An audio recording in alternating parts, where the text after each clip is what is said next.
Guys in the Gulf.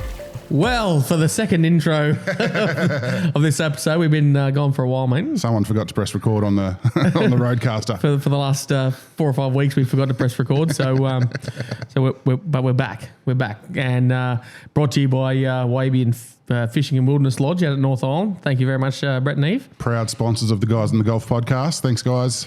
Cheers for the beers, Brett.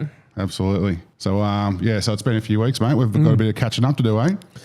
Heaps and heaps of catching up to do, mate. Although you've been busy in Darwin doing some parental duties and things like that, mate. Getting some editing done, getting some videos out, and trying to make the most of some old episodes, going back through and doing some voiceover stuff now, mate. I forgot about that. Yeah, doing my own sort of half podcast sort of thing. Bloody what do I call it? On the mic with Mikey. Going back through some older episodes where I sort of give a bit of a director's commentary, I like to call it, and a behind the scenes. And yeah, it's just a bit of fun, and some people like it. It's not getting many views, but it's it's good for me. Like I've watched them, and because I've been involved in the videos, it's actually funny to watch it back and watch you watch it back and then talk about it. Like it's you'd be like, this is the bit where Mullet spewed on the curtains, stuff like that. Again, not again. No more wobbler on the boat. Bloody hell. Jeez. So it's been it's been a fairly good start of the tourist season down here at King Ash Bay, mate. We've since you've been gone, about 5-6 weeks or something you've been away for. Yeah, maybe 5. Yeah. Well, the place was almost empty when I left, and the pub was only open 2.5 nights a week or something. Yeah, well, it's only just gone full time a couple of days or last week or something, but it's been flat out, mate, pretty much since you left, I reckon. I'm actually thinking you might be scaring people off or something, because I'm pretty sure the day you drove out, mate, everyone turned up, and it's been chock-a-block flat out ever since. It really has been, though. Like, we've been busy with the lodge and boats going out, and the high boats. The campground has been flat out. Everything has been. People say it every year, this is the busiest year, or this is the quietest year, and where are all the people at, or why is there so many people here? Like, you always hear the same things, but genuinely, like, I've been here for quite a while now, and as you know, my house is pretty much on the backs on straight onto the campground.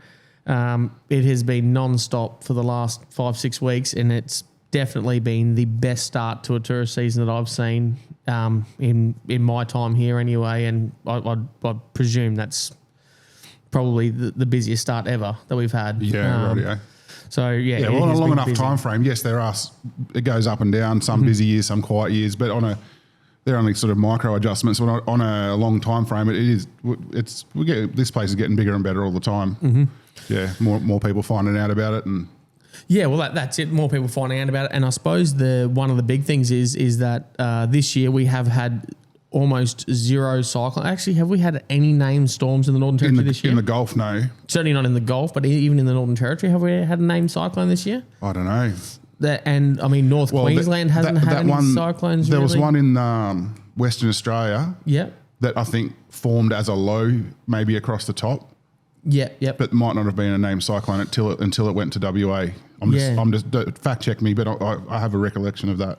We have not seen in this cyclone season, this wet season, a single time have not seen a track map where there's a potential cyclone coming into the Gulf at all. Usually every wet season here at King Ash Bay, at some point we go on cyclone watch or cyclone alert.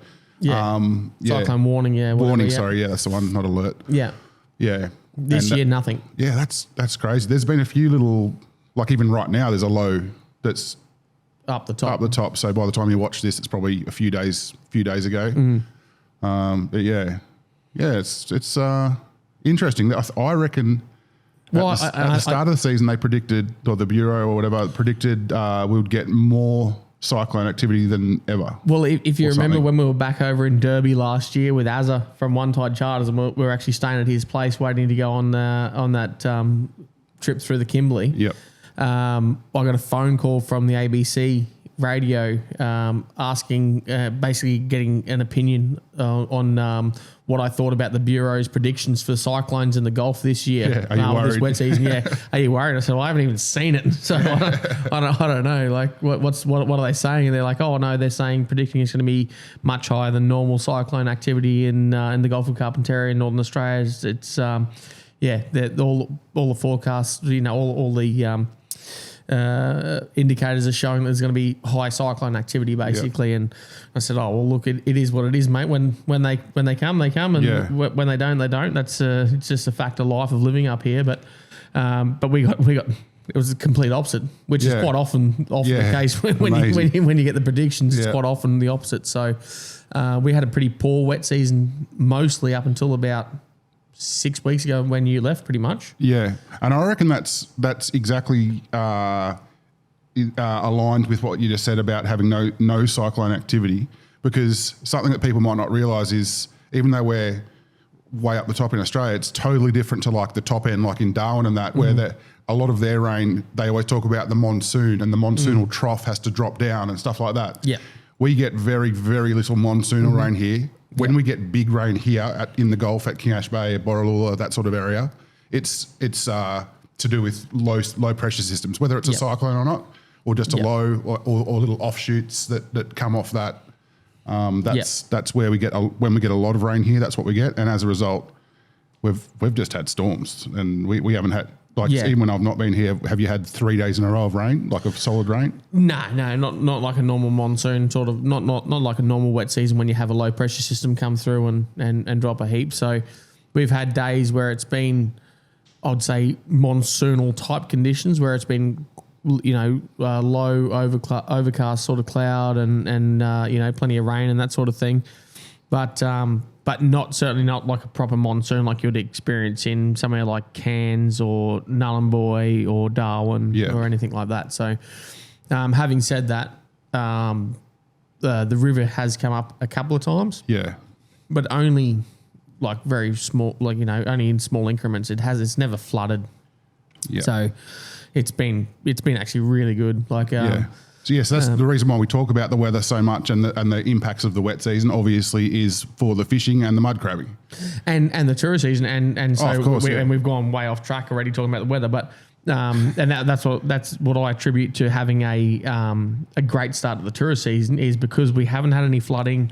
Half the time, all the roads are open. Yeah, and it'd probably be like this every year here. But there's always major flooding somewhere or a cyclone somewhere. And I mean, apart from northern Queensland and western Queensland being flooded a little bit a few weeks back, most of the roads have been open fairly well non-stop. So it's enabled everyone that's planned to get here to be able to get here without restriction. So because that's the thing at this time of year, like if you guys are watching from Victoria or something, and you're planning a trip in February to come up to King Ash Bay and do some fishing here, if you saw that a low was developing in the Gulf or around the Cape or something like that, you might sort of think, because you've got to travel 3,000 Ks or whatever it is, you might sort of start changing your plans. But as a result, because we haven't had any major weather interruptions, like this has been smooth sailing. This is what happened last year before we had Cyclone Lincoln and then Megan. Yeah, the place was pumping, like King Ash Bay was humming. We had heaps of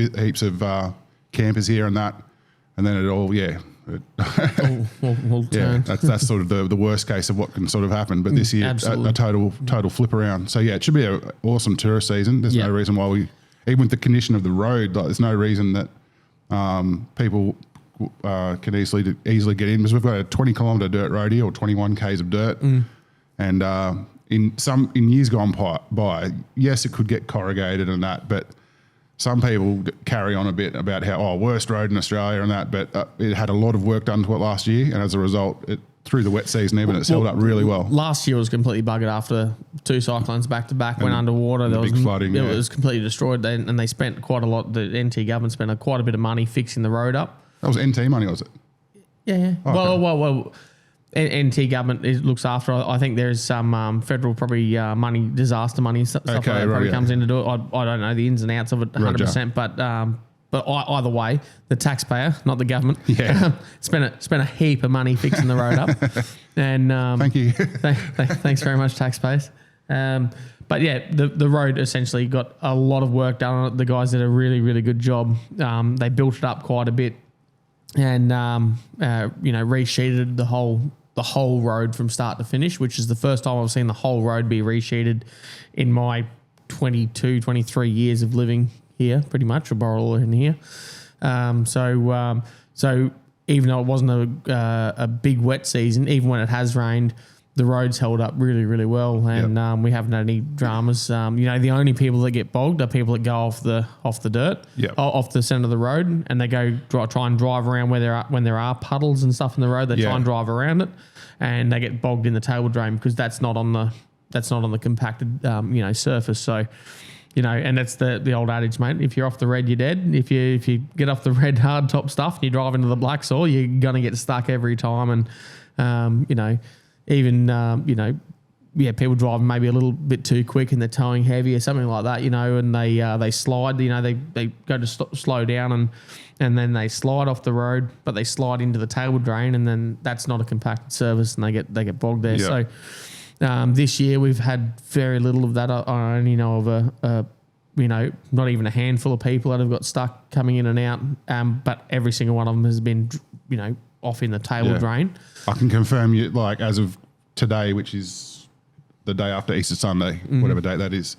I can confirm I came in here 2 days ago and my tyres came in with no mud on them. There was zero mud anywhere. I didn't have to drive around anything. I didn't have to go through anything. There was a couple of little tiny sections around where the bores are, where there's very, very small wheel ruts where there's a tiny bit of damage to the road, but it's not something you could drive a 2-wheel drive Hyundai Excel into King Ash Bay at the moment. No, for sure. Yeah, for sure, mate.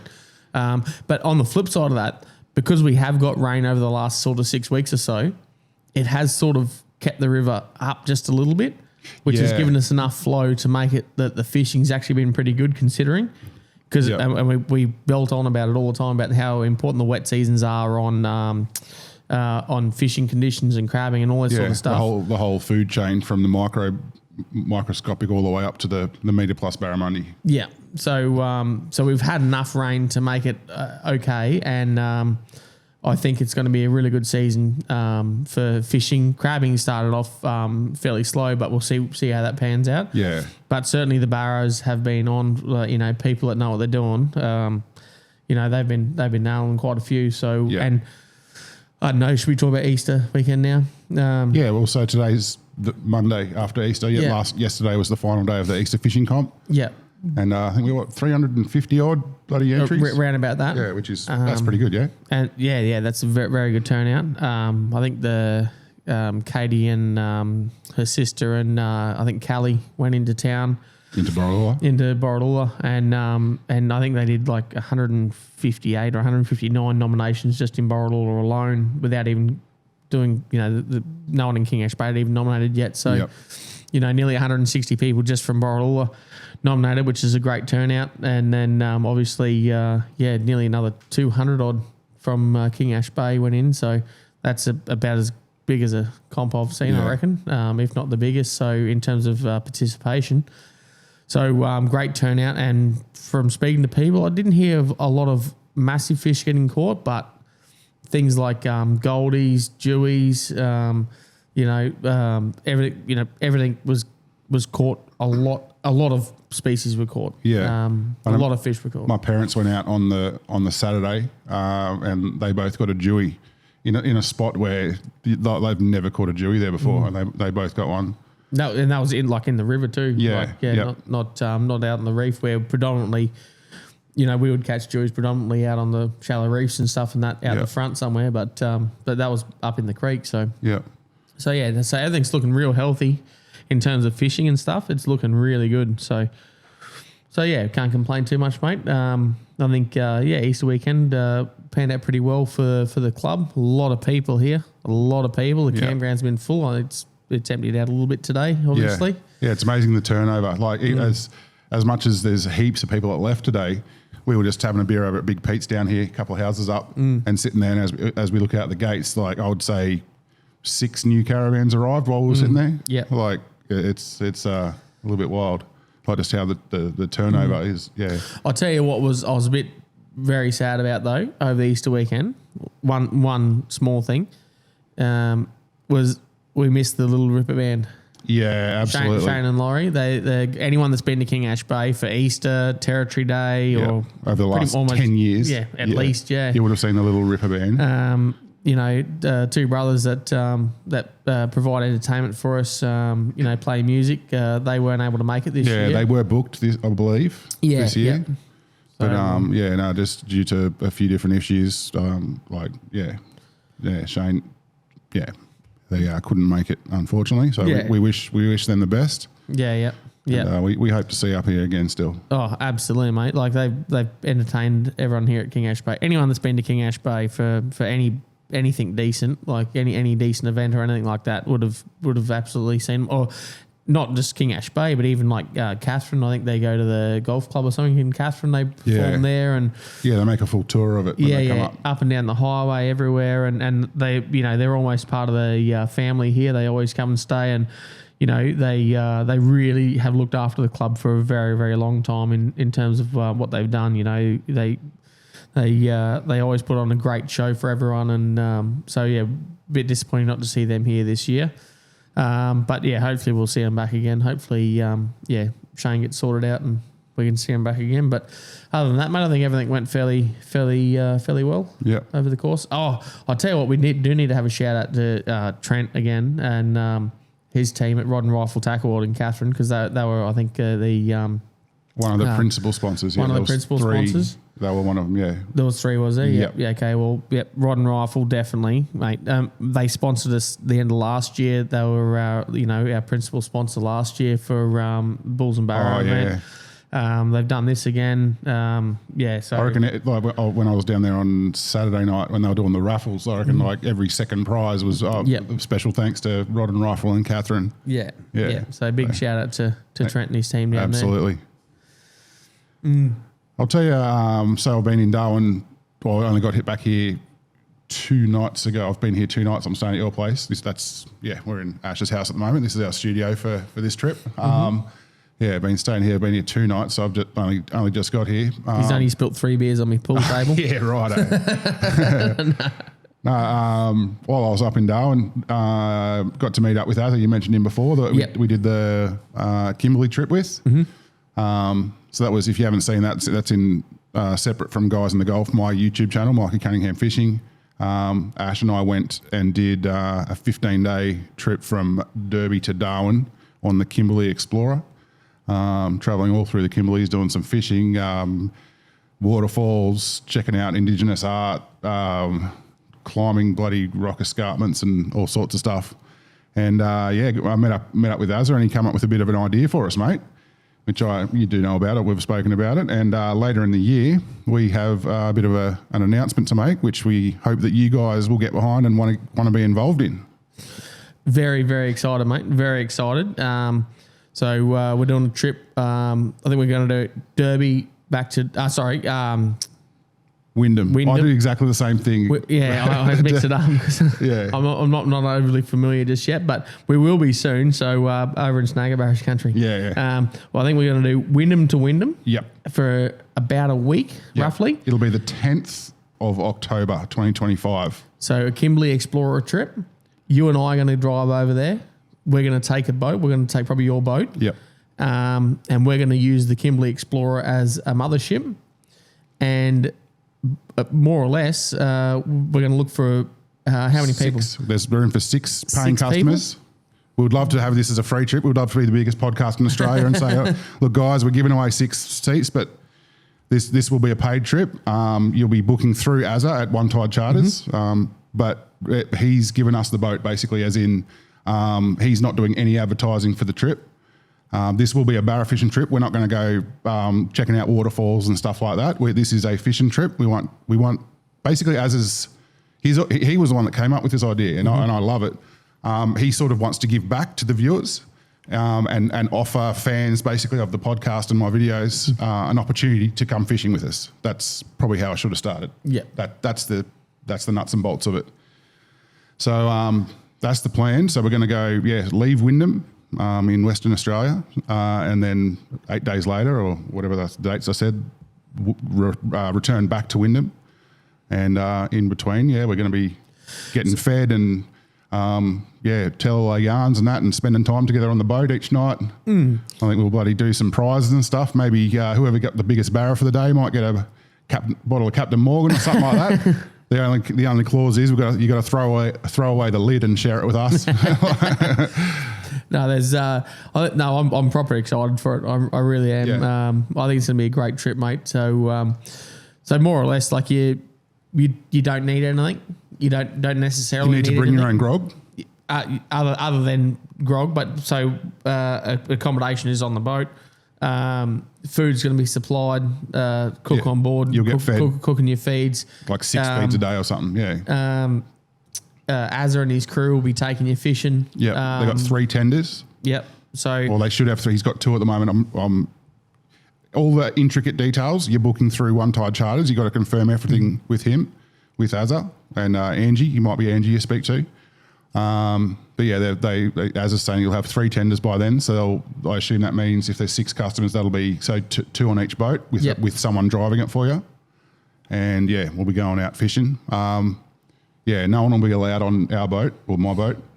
We'll be doing our own thing. But we can still go fishing together, as in like down the same creek and whatever, and still be in the same vicinity. But it's more because we definitely can't make it look like it's a charter. Like we're not licensed to do it. No, exactly. So it's a bit of a legal and insurance thing. So your customers of One Tide Charters.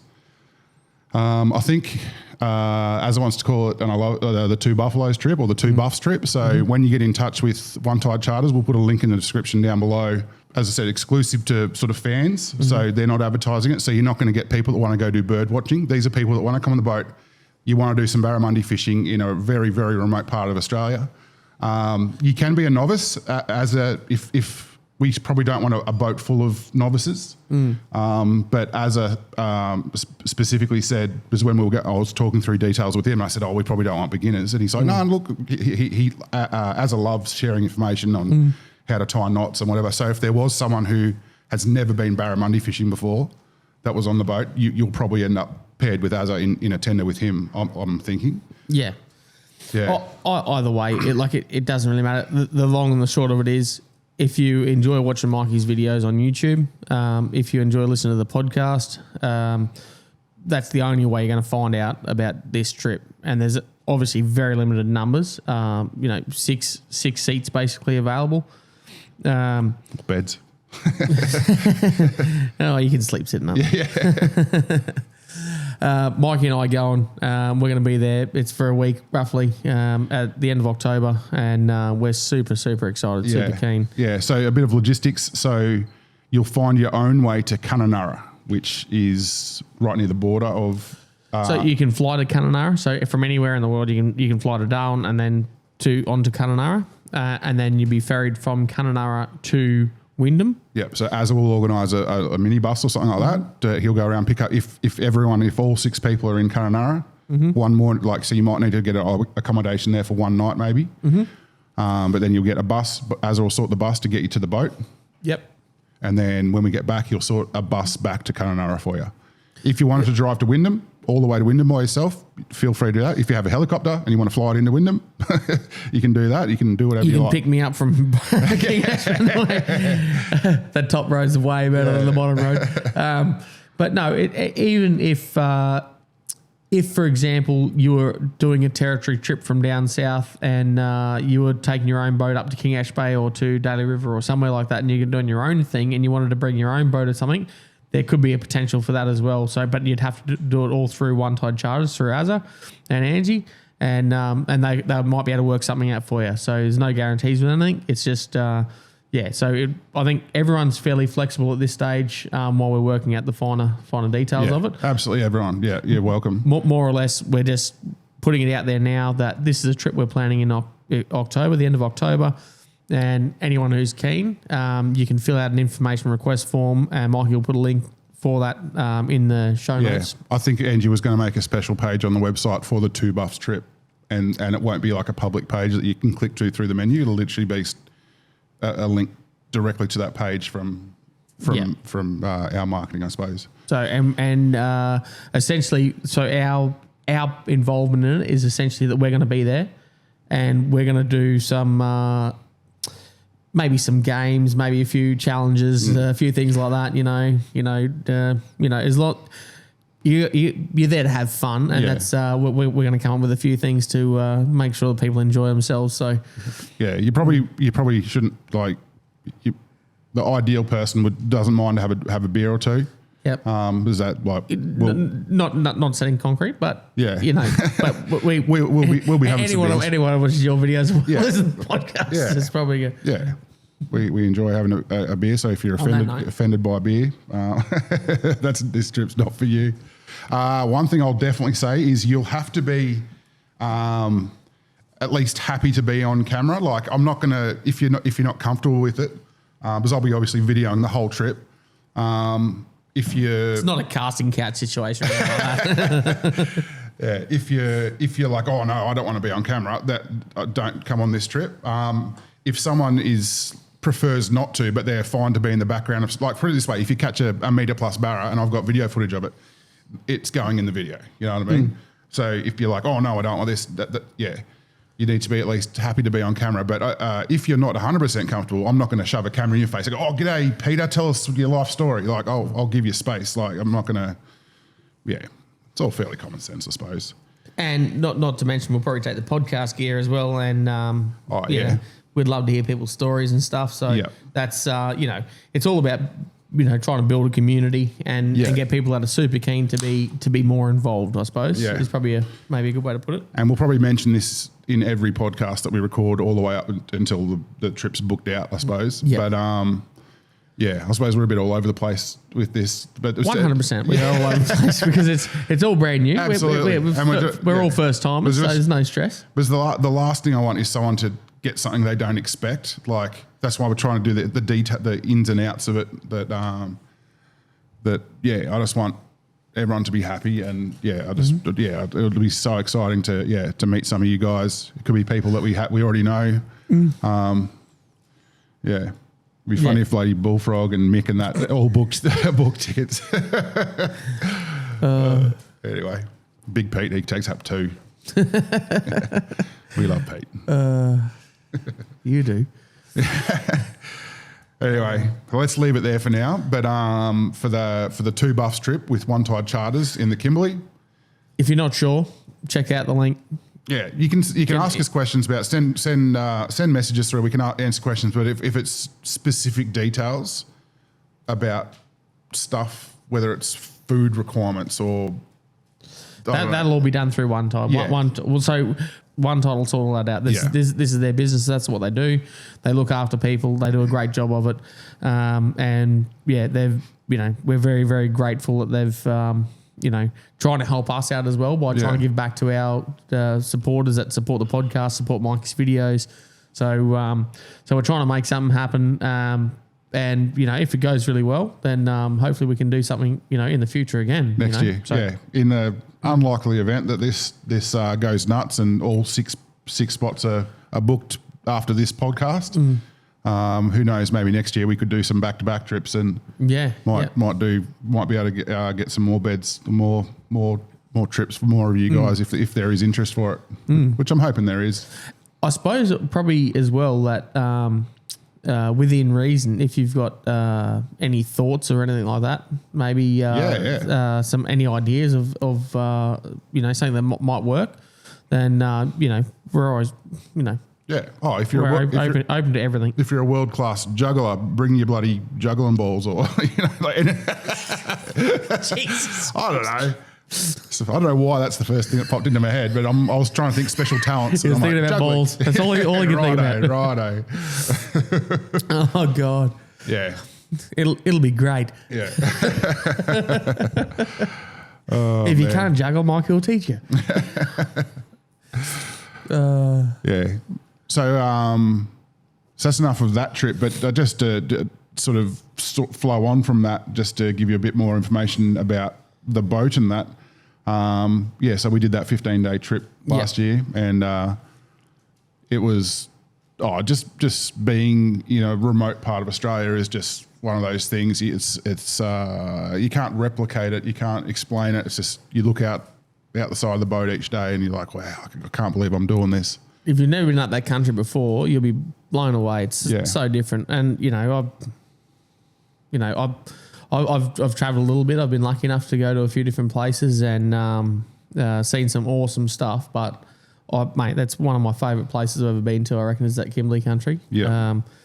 Those big rivers, the hill, the escarpment, everything, mate. Watching and it'll be the right time of year, watching those big thunderstorms build up on the horizon and the whole bit of it. It's beautiful country. And it's a really personalised, quaint sort of experience as well on this boat. But it's not a big cruise ship. In the scheme of things, no one's wearing tiny. pressed white shirts and absolutely. Yeah, you're part of the crew instantly as soon as you're on there. It's like a family trip sort of thing. Yeah, very much so. Yeah, there's not like you don't have a butler on board to bloody tuck your napkin in and stuff like that. Oh, Mikey needed it a couple of times. I had to rub his feet a few times after a long walk and stuff like that. But so you live on the you literally sleep in swags on the top deck. And even though it's October, like, you'd be surprised how comfortable it is. Oh, you get out the front there on the ocean and get that nice breeze, mate. You're out in the open air. You're not on the floor either. You're on stretchers. You're up on stretchers. It's an experience in itself, I suppose, if you're not used to it and that sort of thing. So it's a real true sort of I don't know how you'd put it, but it's very comfortable, very enjoyable, open air. Like, it's just, all away from all the mod cons. Although run Starlink and stuff, obviously. Yeah. Mikey's got to check his Instagram every 3 minutes. See how many likes he's got in his last photo and that sort of thing. But bloody Archer's TikTok edition, more like. We've got to watch the footy and cricket if it's on and whatever else. But anyway. All right, we're over half an hour in now, and I've been waiting this whole time trying to be as patient as possible. This is the podcast I've been looking forward to doing since I was up in Darwin, and I got a phone call from you, and you told me the yarn of of all yarns. The yarn of all yarns. I don't know about that. You getting ready for work, Katie? Good fun. Ooh, geez, you've only just gone to bed. Katie had a big night last night. She did so. Big morning too. Come say hello to the listeners, Katie. Just come this way. Come and say hello. Come on, Katie. We'll add a photo in. This is a photo of Katie and her sister on Saturday morning when they begged me to take them fishing. I took them fishing. This is a photo of them going down the river at lunchtime, mind you. You had an interesting story to tell, which was hard to believe, and then it hit in the news. And how do we even start this story? Even before that, there was there's been a couple other little things happening around the place, but so you're going to make me wait even more. Mate, anticipation, mate. No, we may as well just get straight into it, eh? Yeah, go on. So I don't know. I didn't even know what it was now. It was a few weeks ago, maybe 3 weeks ago. Something like that. 3 weeks ago, maybe. I don't know. Had a couple of quiet beers down the pub, as I usually do. Behaved myself early night, tucked in bed, about 11 o'clock. Get a phone call, and it's from the Northern Territory Police. At 11 o'clock at night? Okay. So, I won't mention any names or anything like that, but I've met the person before, and they're involved in doing search and rescues and that sort of thing, and great bloke, and more or less he just rang to say, hey, we've got a situation currently unfolding down your way, and essentially an EPIRB's been set off, and we're looking for somebody in the area that might be able to assist in trying to, we're trying to piece things together. So just by fluke, this fella from a previous, you've met him before, he just happened to have your number. Yeah. So he had my number from some other stuff we've done post cyclone last year. Yeah. You know, he came and stayed with us last year and did some work for the club here. Well, you know, did a lot of stuff around the club and you know, post cyclone, making sure everything's all sort of under control more or less. So he had my number. I've met him before. You know, great guy, and he just called me sort of out of the blue, and he was actually working at the time in Darwin, you know, on night shift, I think, and said, you know, this has come in. I'm trying to coordinate something, and I'm just trying to work out what's going on more or less. You know, we've an EPIRB's gone off, and like, what's the best? How can we respond to this? Yeah, more or less. So I said, okay, well, whereabouts? And he said, I'm sending you a link now with the GPS coordinates, and it's an unregistered EPIRB, so we're not sure who it is. But more or less, we need to try and get an asset in the area where they're prepping the aircraft now in Cairns. So the Challenger aircraft it is. So it's a quite a big jet that lives over in Cairns, and when these things happen, they mobilise and fly past and try and assist, I suppose. But more or less, you need somebody on the ground in the area to. Well, that's what you said. Oh, you need an asset to respond. And when you rang me and you told me the story, the way you said it to me was like, he's like, oh, do you have anyone in mind that could help out? And you're like, well, it's 11 o'clock at night. Well, that's what I was thinking. I think you're speaking to him. Yeah. I don't know what else to do here, bro. So it's because it's, I suppose in that situation, it's nighttime, very dark. There's no moon. There's storms around. It doesn't matter. You could be the best watercraft operator in the search and rescue unit in wherever you live anywhere in the world. It doesn't matter if you don't know the river at night time here. Yeah. If you don't know where the rocks are, you know, you don't know where the sandbars are. Yeah. None of it's marked. Yeah, even if you had the best emergency response crew in the world, like if you launched them here, they would have no chance. It doesn't to go out. matter. So you've checked you've got the EPIRB thing. You've looked at it. What did you do first? First thing I did was I said to him, well, okay, the first thing I'll do is I'll go to the boat ramp and see what vehicles are there, and I'll try and work out who it is. But even before that, you've obviously analysed, you've looked at the GPS thing, and you've got, oh, that's around the islands. Yeah, so it's not in the river. Yeah. It's outside. Yeah. So I'm like, okay, so the first thing we need to do is try and work out who it is, to try and work out if they've got any friends in the area, anyone knows where they're travelling, how they're travelling, you know, work out how many people are on. These are all things that you would know if the EPIRB's registered. If the EPIRB's not registered, then none of that information is available. So all we know is that the EPIRB's been set off. And so I went straight to the boat ramp, looked at what vehicles were there. Took photos of all the number plates. There was 3 vehicles, all with Northern Territory number plates, parked side by side. And I thought, well, it's probably not likely to be one of those guys, because I would assume then they're not local cars from here. So I would assume that those guys will park side by side. They're travelling together. They'll all be on a houseboat or something like that. That's an assumption, but that's you know, a good in the local middle, educated guess. Yeah, that's an educated guess, I suppose. There was one other vehicle there with an interstate number plate on it, and I thought, okay, this could be a winner.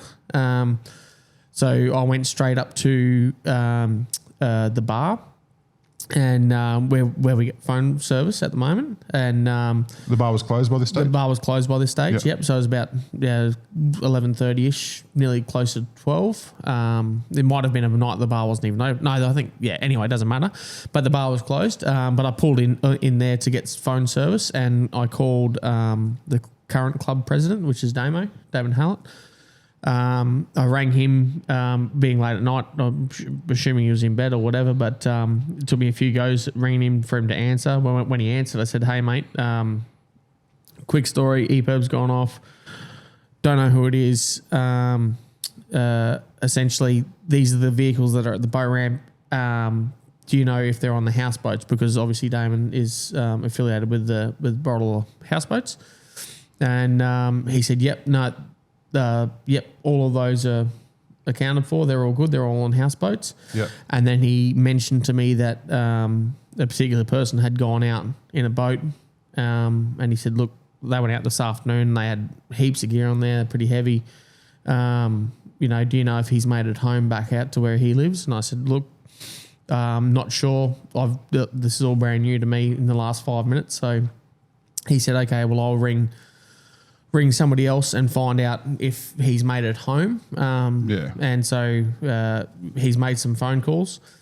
I've got back onto the search coordinator and he's more or less said, okay, well, rather than me go through Canberra and then back to you. So we say Canberra, that's when you set off an EPIRB, it goes back to an emergency response centre in Canberra. Yeah. And then from there they alert whatever local... Okay. So the search and rescue coordinator in Canberra, they're talking to the Challenger aircraft. They're talking to people on the ground. They're talking to local police, whatever. Whoever. Yeah, whatever. But essentially, they are the search and rescue coordinator, coordinating the event. Yeah, the whole thing. So, I spoke to them and said, this is what we've worked out so far. We're waiting to find out if this person's made it home. We're again taking an educated guess, given the information that I'd been given, that this person had left late in the afternoon in a fairly heavy boat heading out. You know, it pointed towards it could be this person, and given the location of where the EPIRB went off, it would be in the track of where that person would have gone. So more or less. I got a phone call back and they said, yep, this person hasn't made it home. They've spoken to his wife. He hasn't made it home. And with the time frame that he should have been home hours ago. And he should have been home hours earlier. Yep. That was yep. Yeah. And a quick interjection, where we get to this part, this is someone that we both know. Yeah. We're not going to mention the person's name out of respect, but continue. Yeah, so it is someone we knew, and we knew what vessel it was, and some of the background information, which was relayed to the search and rescue coordinator, and then given, and the reason for that is so that the Challenger aircraft then knows what sort of vessel to look for. Yeah. What, how many people are they looking for? They've got the best technology in the world on board that aircraft. Yeah, so we now know this information because you've been in contact. So we're backwards and forwards between everyone. So there's one person on board. Yeah. You know which boat you're looking for. You know what the boat looks like. Yeah. Yeah. So the Challenger aircraft is already on its way at this point, or 100% it's on its way. So they've already left even before you've even worked out who it is. They've already sent the plane. Yeah. Yeah. 100%. Okay. How many crew would be on that plane? Ash-nose planes. I'd imagine there'll be at least 4. I'd say so there'd be at least two pilots. Yeah. And then there'll be I'd imagine there'll be a radio operator, and then because they would have all the infrareds and all the at least I'm guessing, but I'd say at least 4. At least 4, because somebody's would be operating the, FLIR and infrared radar, all that sort of stuff, looking for the stricken vessel. So at this point, does Damo know he's going for a boat ride at midnight? Yeah. So I've I've said to Damo, I said, let's. I said, do you want to go with me? And we've got to get mobile. Yep. Do you want to go with me? And he said, oh, we'll take my boat. My boat's all good to go, ready to go. So we'll take my boat if you want. And I said, yep, no stress. I'll come pick you up in 5 minutes. I'll run home, grab my battery pack, Starlink Mini, and a couple of things. Which that's so handy as the story goes on. Starlink Mini is just amazing. 100%, mate. 100%. It's and good thinking as well to do that as well, just to have the peace of mind to go, oh yeah, I'll bring that, so I stay in comms with so you camera. Essentially, you get phone service non-stop. So so I grabbed that, went and picked Damo up. We went then over to his shed, picked his boat up, put it in the water, went over to one of his houseboats and filled it up. Oh, yeah, so we're loaded. By that time, a couple of other people from King Ash Bay had put their boat in as well, friends of the other person. So they'd put their boat in as well to come and help. And how would they have found out about it? Damo rang them. Oh, cool. And basically said, can you ring his house and see if he's made it home? Because we're making the assumption that it's probably this person that's had some issues. So we've launched the boat. We've sent it down the river. As we're heading out, and Damo has like probably one of the fastest boats, one of the fastest boats on the river, which is sure. handy.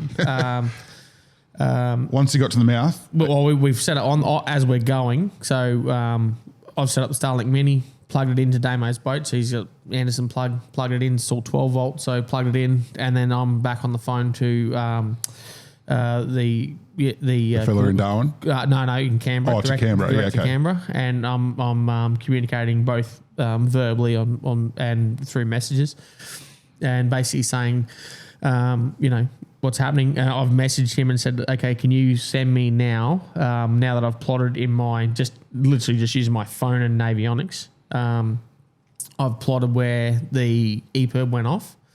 I said, can you keep giving me updates of where the EPIRB is polling from? Yep. So that I can try and plot a track of basically which way it would be drifting if it's drifting. Yep. And based on the tide and the wind. Whatever. Just if it's moving, then you've got an idea. If it started here and it started in position You want A, to physically plot your own track. I see what you're saying. I want to plot a track so I can take my best guess. By the time you get there, it could be there. Yeah. So, because at night time in the pitch black in the middle of the ocean, like it's very difficult to see anything. So, anything at all. So, and if there's no lights or anything like that, then it's going to be virtually impossible unless you're right on top of them. So. And the response I got was, basically, no, that it's only polled the one time. So that's the starting point. So how do they work? How does that work if it's polled once? Like, is it maybe there's no satellite at this point? What are you thinking? That's at this time I was thinking, it's probably been accidentally kicked or something like that, knocked over. I've responded to several incidences over the last few years where people have accidentally bumped their EPIRB, knocked the button, hit the test button at the wrong time, whatever, and the EPIRB's polled. And then we've basically got a phone call and they've said, hey, can you guys try and track down this EPIRB? It's polled and whatever. So I'm thinking, so it's probably just all an false accident, alarm. Or old mate still hasn't got home. He hasn't got home, but all I was thinking was the storm's over in the and he's gone to get stuff. shelter or something. All I can think is he's probably just pulled up. It's been a bit rough. He was fully laden when he departed. He's probably just pulled up into a calm spot or something like that, wait for the seat, because he's got to go across fairly open ocean to get to his place. I'm thinking, he's probably just pulled up and had a break, had a camp or something like that. Maybe he's waiting for daylight to continue or whatever. I don't know. Maybe he's just accidentally knocked it. So, but I mean, that's the assumptions you make. But unless you know for a fact, you've got to keep going. You've got to try and work out what's actually happening. So this story needs a Tawley. You want a Tawley? Oh yeah, go on then. All right. Actually, we'll have a quick spell. I'll pump water out, eh? Roger. We are back. And look, mate, we've got inbuilt drink holders. We're on the pool table today. That's a bit tough. Okay, so it's slowly coming together from an initial phone call where you had zero information other than an EPIRB has gone off and a GPS coordinate, where now you're piecing a lot of information together. You're on the water. I think one of my original questions was when you went out there, because I'm still thinking, what's happened? How's this happened? You've gone out in the mouth of the river. Is it rough out there? It wasn't too bad. No, it was okay. But there were, like I said earlier, there was some storms around. Yep. And again, having Starlink Mini, being able to look at the radar and be able to track storm movement through satellite imagery during the night as well, and be able to go, okay, so we're still, because the most important thing in these situations is to, obviously not rush things. Yep. And the last thing you want to do is become a burden yourself. Oh, of course, yeah. So you I have to send another bloody plane to look for you. Exactly. You don't want to go out if the weather's too rough or whatever, and you hear about it all the time in the news. The search was called off. It's not because people don't want to be out there looking. It's because there's adverse conditions or whatever, and you don't want to become a burden yourself. So. Yep. So having Starlink Mini being able to watch the storms on the horizon and be able to go, no, that's all right. We've got plenty of time. These are still, 30, 40, 50 kilometres away. We've got miles of time to be able to get out and have a look around. At the same time, I'm communicating back to Katie back here and saying, can you go take my boat?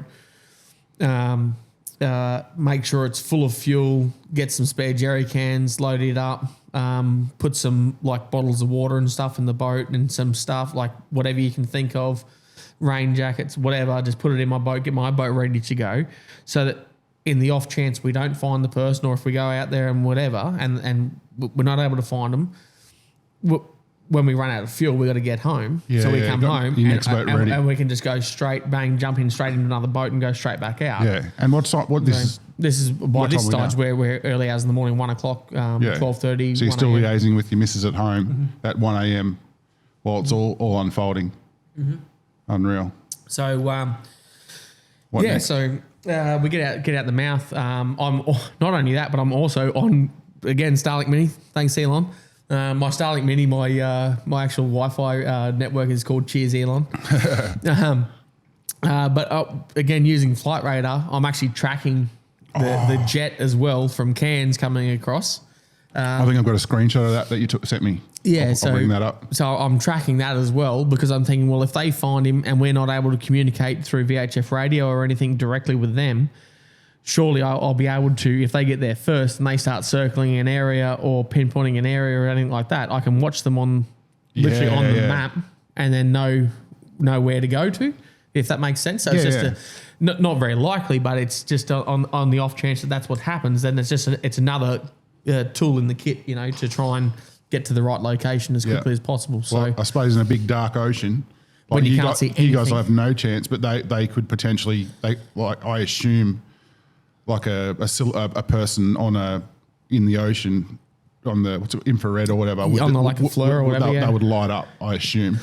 Yeah, especially a vessel as well, and not only that, but even if somebody lets a flare off, if the aircraft flies over and lets a flare off, they're going to see them a lot easier than what we are, and they have the technology to be able to pinpoint it to a specific spot. Whereas we don't just we don't have that.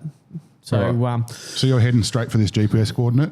More or less. I was actually very lucky that Damo was driving the boat because he took a much further easterly track than what I would have taken. So the whole time, the information that I had, the person may have had a kayak on board as well. So I was thinking that on board their boat. So I was thinking worst case scenario, if the boat sunk, they would have got in the kayak and they would have gone to the closest land, which is Center Island.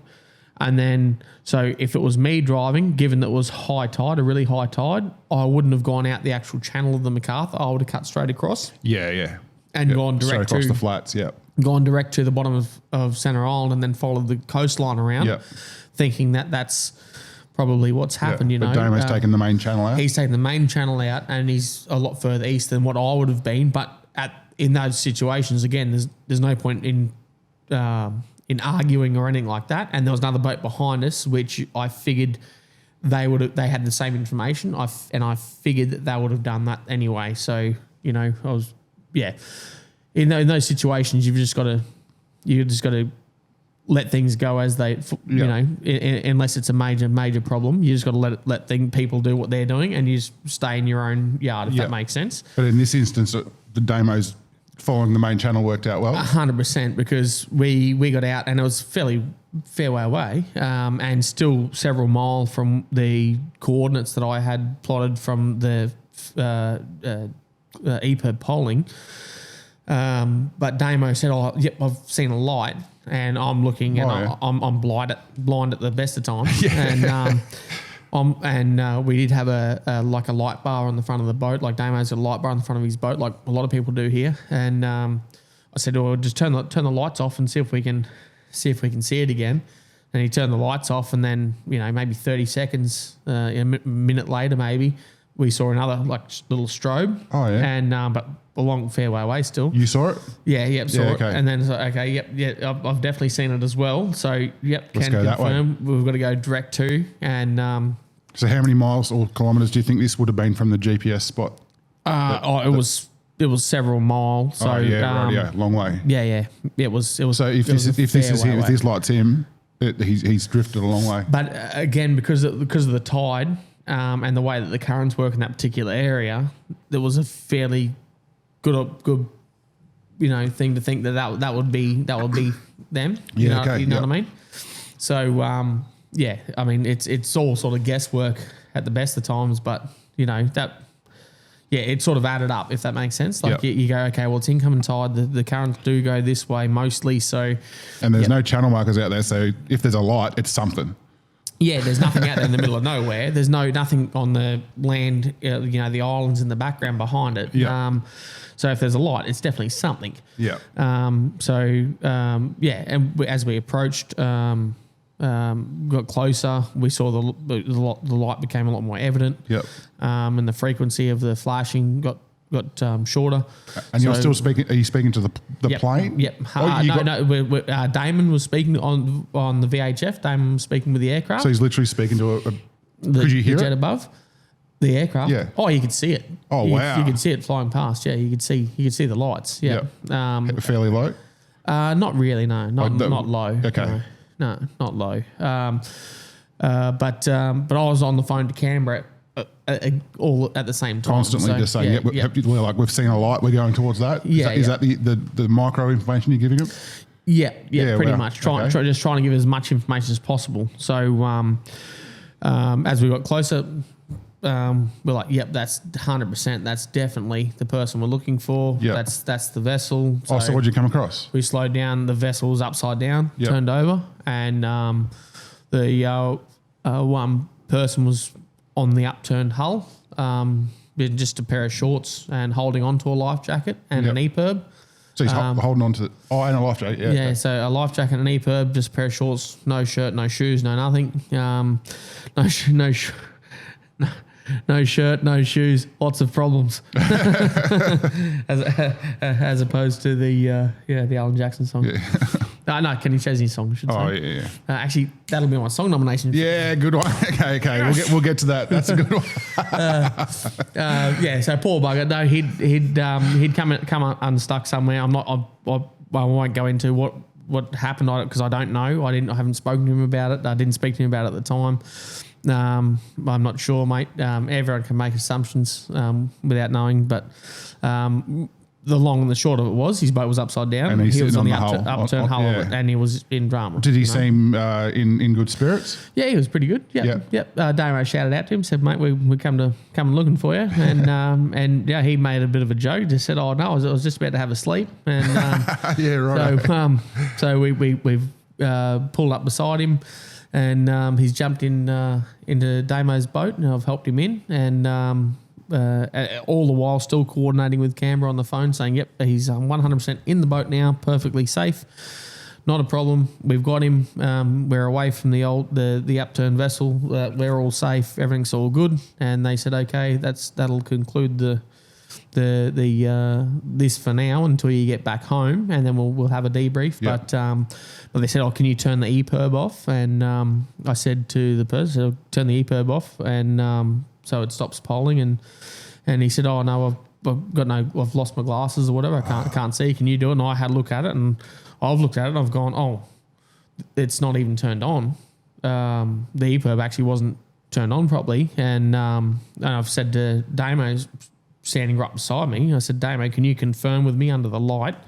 Because my eyes aren't the best either. I said, "Can you confirm with me that EPIRB is definitely turned off?" And he's like, "Yep, it's turned off." So I was like, "Okay, well, it's 100% turned off." Yeah.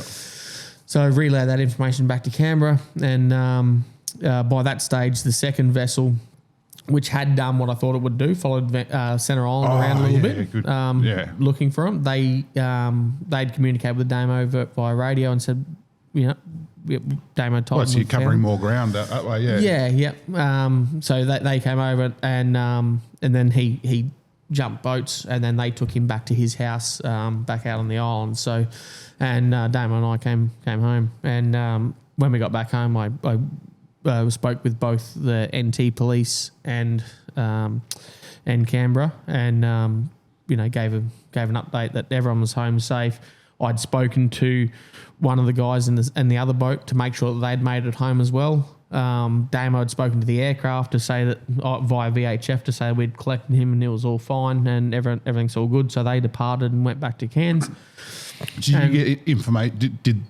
Could they see you guys? They were watching you do this, or? Well, And I'm not sure the reason for it. I'm sure there's obviously a good reason for it, but they actually never spoke to us that they'd spotted him. Oh. But what I found out the next day, when we got returned home early hours that morning, we got home about 3 o'clock in the morning, 3:30 in the morning or something. And when I spoke to Cameron, he actually told me, the search and rescue coordinator said, the aircraft actually did spot him just before you arrived. So, I said, oh, yeah, cool. We didn't know that. We were unaware of that the aircraft had actually spotted him. And because of the way the aircraft was travelling, it didn't make sense on the flight radar that I was watching. His track. It didn't sort of make sense until afterwards. Then I worked out how it sort of worked. But more or less, I didn't know that actually spotted him. And so, and there's a picture in the NT Police, which you'll be able to share, I'm sure. Yep. It's public stuff. So you'll be able to share the picture that they actually took of the person sitting on the upturned vessel. And, so it was all fairly interesting. And then the next day I was asked to give a police report, give a statement, I suppose, and report of what happened.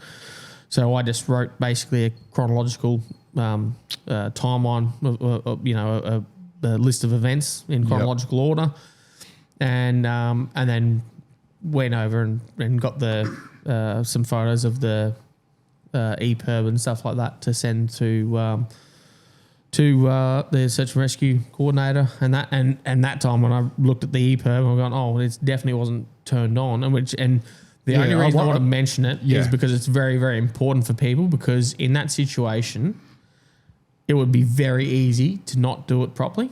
Yeah. And it's nothing against anyone. It's so when you brushed over it a bit, and I don't know if it came across clearly. So it sounds like the EPIRB was never turned on. It might have just been tested. Yeah. Is that what it sounds like? Yeah. Yeah. 100%. So, because you can test an EPIRB, but then there's a different way of turning on it. See, I would have no idea.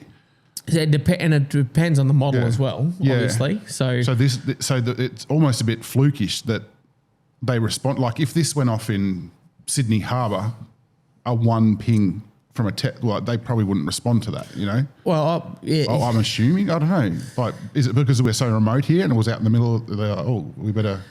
I think that definitely had a bit to play in it. Yeah. Of where the location of where it polled. But from... And probably the time of the night and everything. Yeah. Yeah.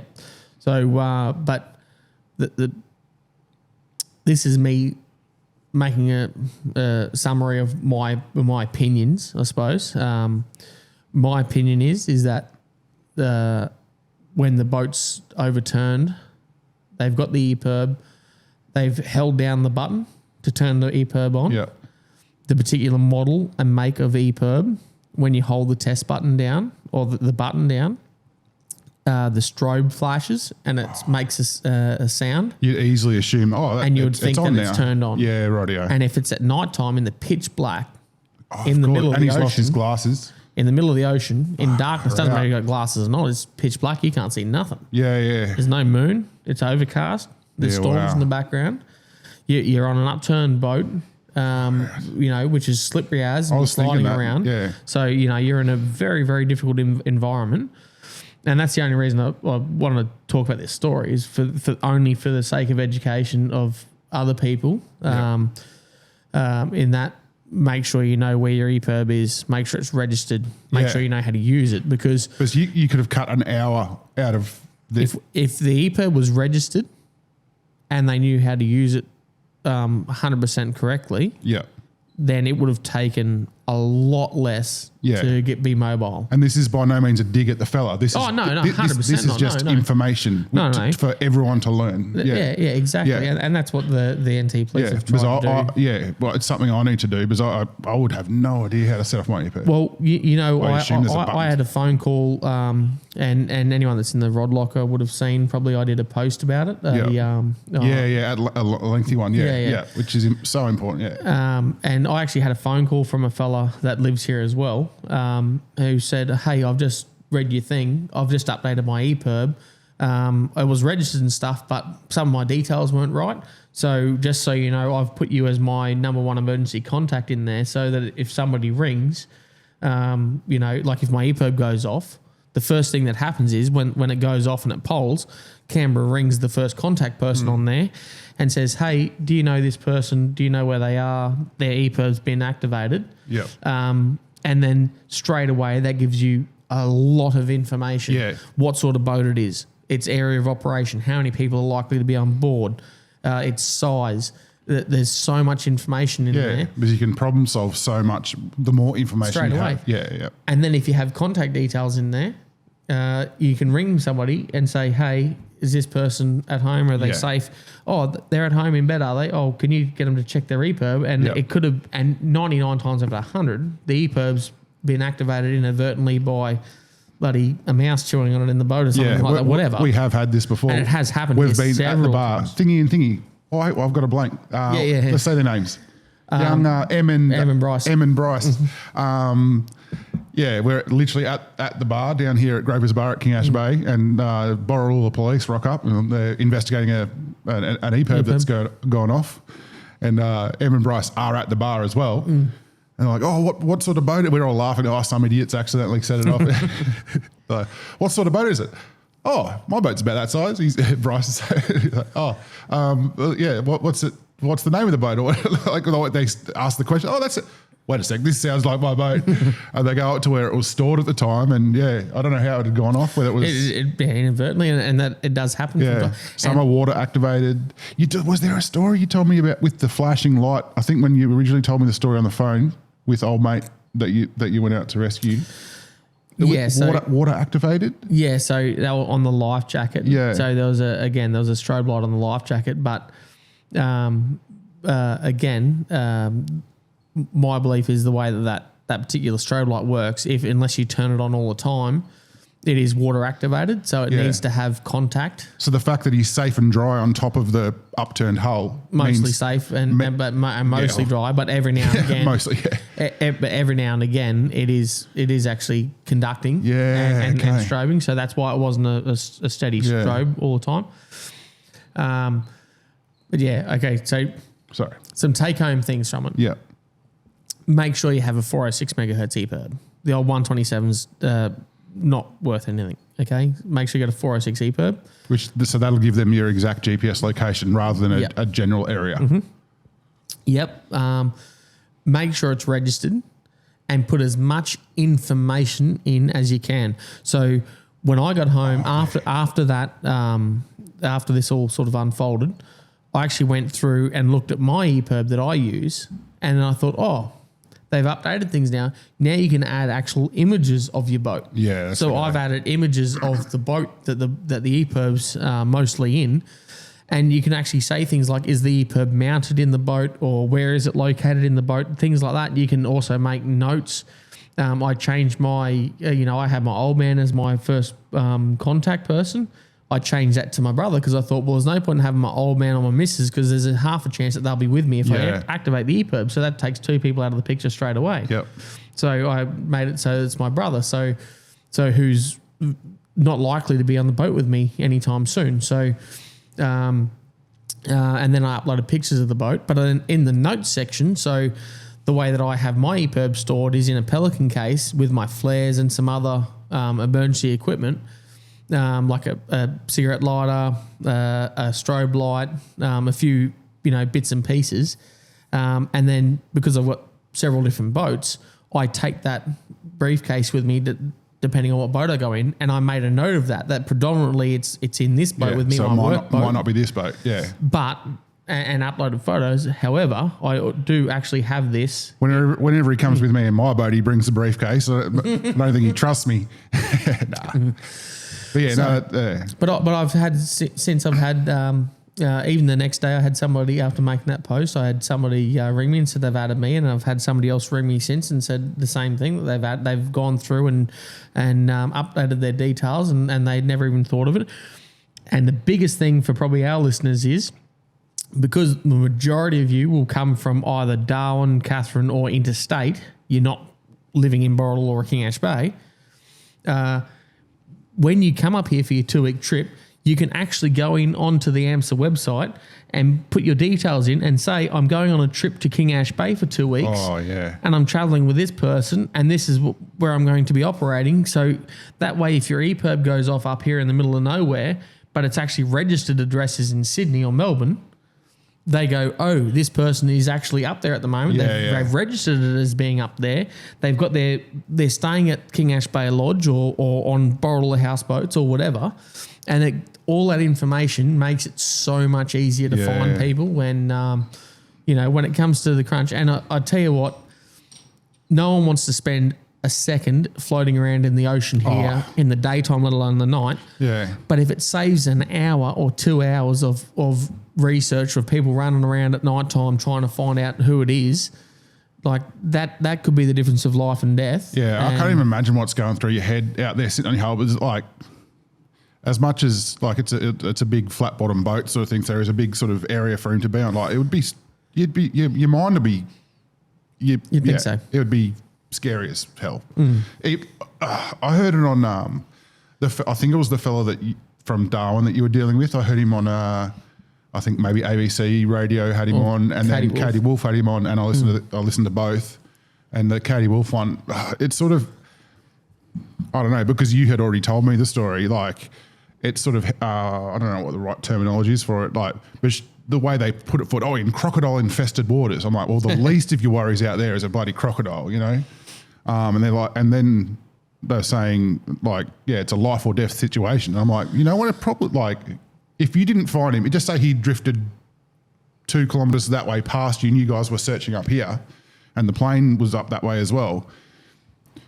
Yeah, I think like exhaustion could come into play. Like this is like no food, no water, no nothing. Like so, by the time daylight comes, it's been another 5 or 6 hours or something. Well, he could have died, legit. Yeah, mate. If a storm comes through and you get washed off the boat, and you get separated from the it's an upturned hull, which is slippery as ice. Yeah, wave comes over, washes you off, and you can't get back onto the boat.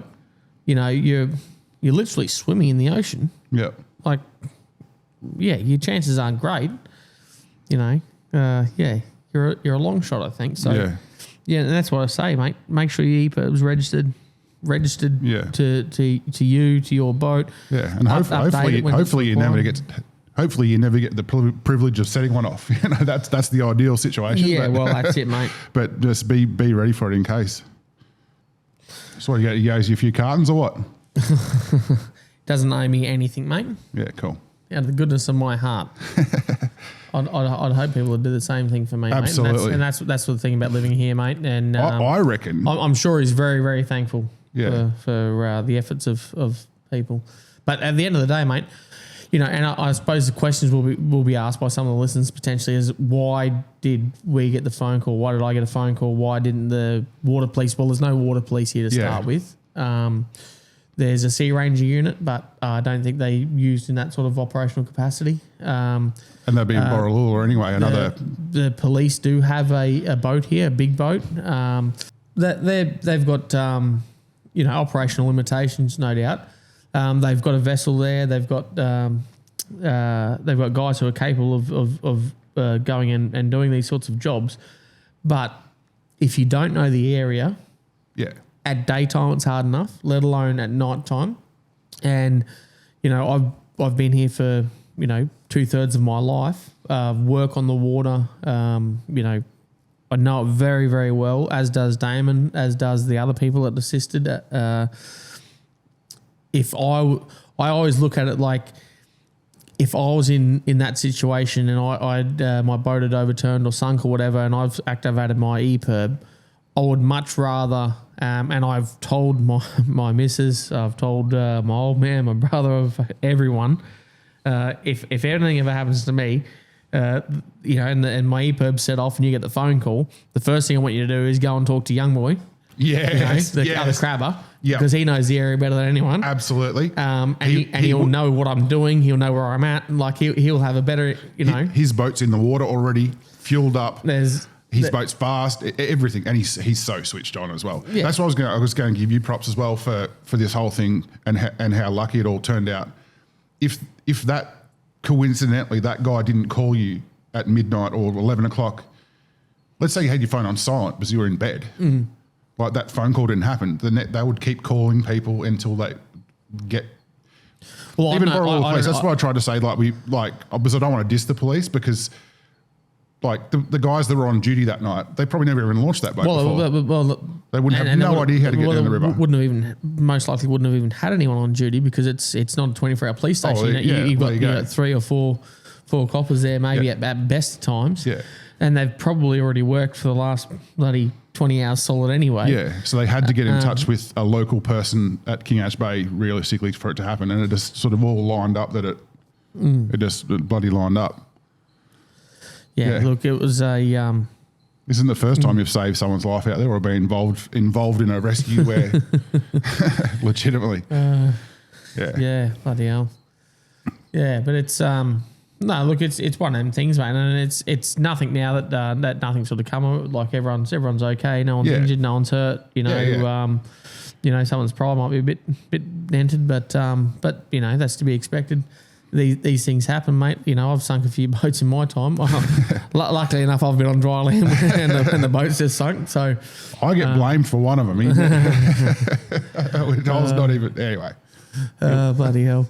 So, but no, these things happen, mate, and it's when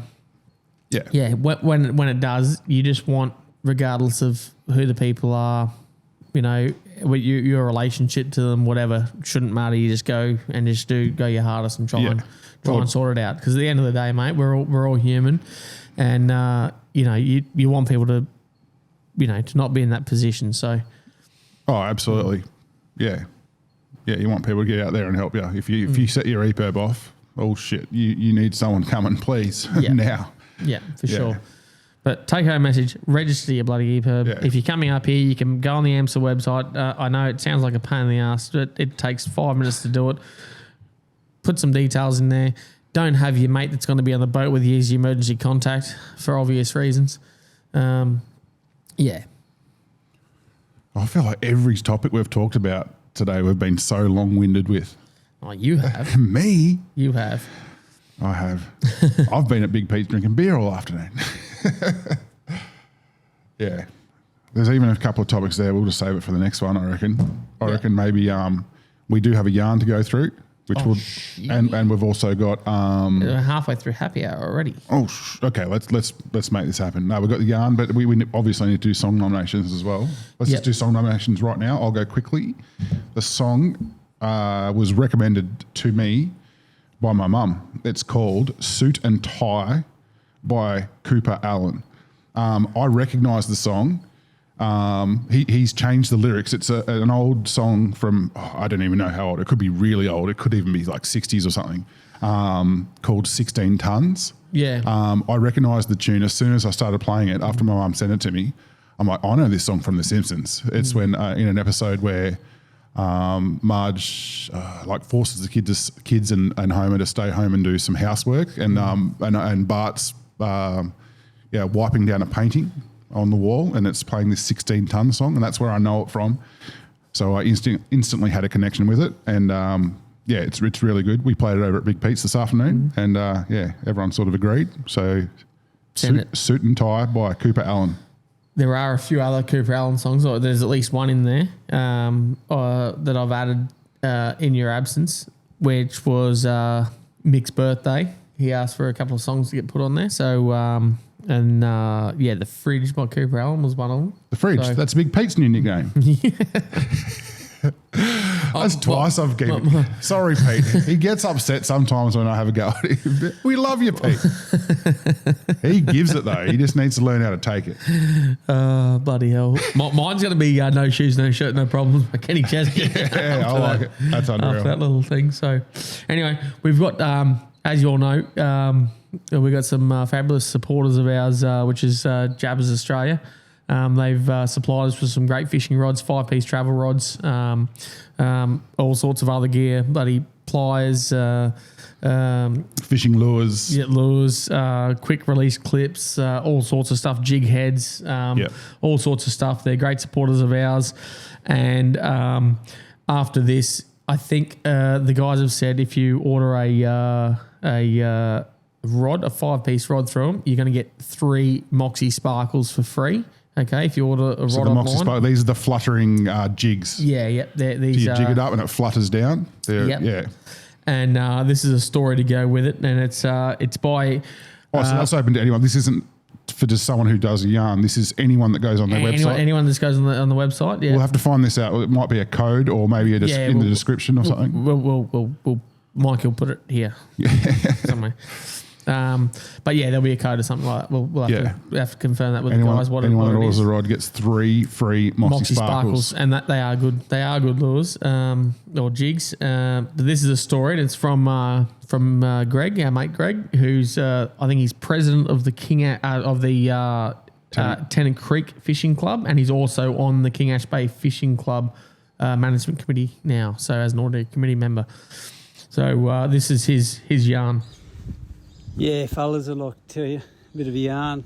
I, as you know, I'm mates with Brad Inglis, Jabbers Australia. Anyway, he gave me some Moxies there last year to try, Moxie Sparkles. Anyway, went out with the family fishing, and I don't mind chasing them redfish, nanny guys and that, so I was chasing these fish. We got onto them, hooked... my young fella actually, he hooked this great nanny guy, wheeled it up, beautiful big nanny. I figured how big it was, but anyway, it's a fair lump. Anyway, I've unhooked this nanny. Anyway, I thought, oh shit, Brad's always up us to get photos with this Jabbers gear. So I thought, I'll get the photo. So I picked the fish up, picked the Moxie up to put back in this fish. Well, next minute, this fish flicked. It all went to shit. The hook went straight through my thumb. The sharpest hooks ever. Straight through my thumb. And I've got this nanny guy and this hook through my thumb. And anyway, I'm like, shit. So family, they've unhooked me, got the fish off.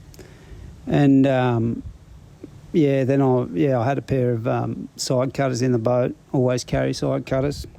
So I've chopped this hook off this Moxie and wheeled this hook straight out. Oh, it hurt. Anyway, Jabbers gear. So I'm doing this yarn because you're giving everyone a bit of a voucher to spend at Jabbers Australia, but I've more or less done this to seek compensation from them. A bit of compo out of that bastard for giving me these Moxies. They're great gear and sharp. But anyway, that's my yarn, and I want some compo from Jabbers Australia, so that'd be great. But I'll send some photos too. Cheers, Bye. Greg. Greg sent some photos through, so I don't know that Mikey's had them up already, but for people watching on YouTube. But there you go, the Moxie Sparkles, the sharpest hooks. That'd be the worst through the thumb, man. That's not a bad thing to say though too, is having side cutters or small bolt cutters in the boat. Yeah, I've got small bolt cutters now. Yeah, you've been through this with the guy on Jackpot in your boat. Yep. Man, that's unreal. So go buy yourself a Wonderlust or a Beast Flogger, an Urban Beats, whatever. And the boys will throw in 3 Moxie Sparkles. Not for you, Greg, unfortunately, I don't think, mate. Hopefully the boys look after you too. but anyone who orders a rod online, I'm pretty sure the guys are going to send you some extra stuff. We'll probably, we'll put a code up or something. Yeah. We'll get it sorted. We'll work it out. So, but get amongst it. It's good gear. Awesome. What do you reckon, mate? It's shut down. Obviously, big thanks again to Brett and Eve out at YEB Fishing and Wilderness Lodge. We love you guys. Thanks for your support in the sponsorship of the Guys in the Golf podcast. Get on Patreon. Give us some coin. No, we do have a few dedicated fans on Patreon. And we do appreciate it. Thank you very much, guys. We haven't spent any money that's come. We get a little bit of ad, tiny bit of it, because we don't get a whole heap of views, but we get a tiny bit of ad revenue, and we get a little bit of money from Patreon each month. So that's all just accumulating. We haven't spent a cent of that. And we're going to... Even if we haven't even made enough money to pay for half of the equipment. That's right. So, yeah, it's true. But we're getting there. We're getting there. And no. we do appreciate everyone listening. We would Absolutely. love to be out every week or every fortnight even. Obviously, we have some limitations with us not being in the same place all the time. But every time Mikey comes down, he's sleeping on my couch at the moment, trying to get some podcasts done. So, we're trying to make it happen. We're trying to keep it happening. And I know a lot of guys really appreciate it. And thanks everyone that's come and said hello the last weekend, Easter weekend and stuff. Last night was wild, man. Like, I lasted 7 minutes and I'd had enough. It was just the amount of people here and that, it was just crazy. Thank you very much for everyone that come and said hello and shouted us a beer at the bar and stuff. Like it is very much appreciated. It's like a spin out. What I will say is though, if you do happen to be coming to King Ash Bay and we're at the bar or whatever, and like if we seem a bit like removed from anything, like please try not to be offended. Like for example, yesterday we were out on the boat all day in the sun drinking beers. We'd had a big night the night before. We'd only had a couple of hours sleep. We went down to the pub, had a couple of beers, and absolutely dusted. And you have quite a few people want to get photos and stuff. We love taking photos with people. We do. 100%. Love to have a beer with everyone. 100%. Sometimes, But if we seemed a bit off, it was because we were buggered. Yeah, which is most nights. Yeah. For Mikey, I'm pretty good most of the time. Mikey's a bit rugged, but we do really, really appreciate everyone that comes up. And Kev's here at the moment, Kevin Blatchford. Oh yeah, major contributor in the Rod Locker. Yeah, I think he's a patron as well. I reckon. He's up here. He's getting amongst it, and we love him. We're maybe trying to work on something with him for later in the year. Yeah, maybe after the Kimberley trip. Oh, who else is here at the moment? That is a big contributor, Russ O'Donnell. Yes. He's here at the moment. He's been doing a bit of fishing. I haven't really had much chance to speak to him, but we really appreciate everyone that puts in just those little posts from people. Oh, Troy Fiore, I haven't mentioned him. Sorry, mate. He did a heap of posts while he was here. I missed him, unfortunately. Young Jacko, he's been here as well. Jacko's been here. Yeah, there's been quite a few. Lots of you guys from the Rod Locker. We've been meeting you guys here. It's so good.